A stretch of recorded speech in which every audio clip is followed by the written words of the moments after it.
আরে মা, দরজায় তালা দিয়ে কোথায় গেল? 1 টাকা তো রেখে যায়নি। চলো এখন জাদু করে উড়ে উড়ে আন্টির দোকানে যাই, দেখি আন্টি লটারিতে আজকে কি কি রাখে। পং চিং ডং, এখানে বিলাই এসে যা। এই তো বিলাই এসে গেছে।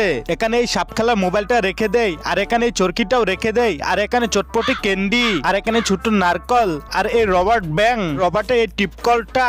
এখন এই প্লাস্টিকের কাগজ দিয়ে সারপ্রাইজ গুলো লুকিয়ে নেই। আন্টি আন্টি, আমি এসে গেছি তোমার দোকানে লটারি কাটতে। আরে মেয়ে, লটারি কাটার আগে তো সবাইকে লাইক করতে হয়। তুমি কোনো চিন্তা করো না, যারা ভিডিও দেখছে তারা সবাই করে দিবে।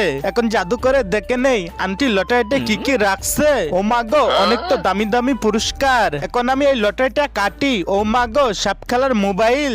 দাঁড়াও, এটা কাটি। বাপরে, বিড়াল ছানা বের হলো। দাঁড়াও, আরো একটা কাটি। আরে এই শয়তান মেয়ে, তুই আমার দামি দামি পুরস্কার গুলো জিতলি কেমনে? তোকে তো আর লটারি কাটতে দিব না। দূর, তুমি আমাকে লটারি না কাটতে দিলে আমি তো চলে গেলাম। বজ্জাত মেয়েটা তো জাদুকর ছিল, তাই তো আমার সব দামি দামি জিনিস নিয়ে গেল।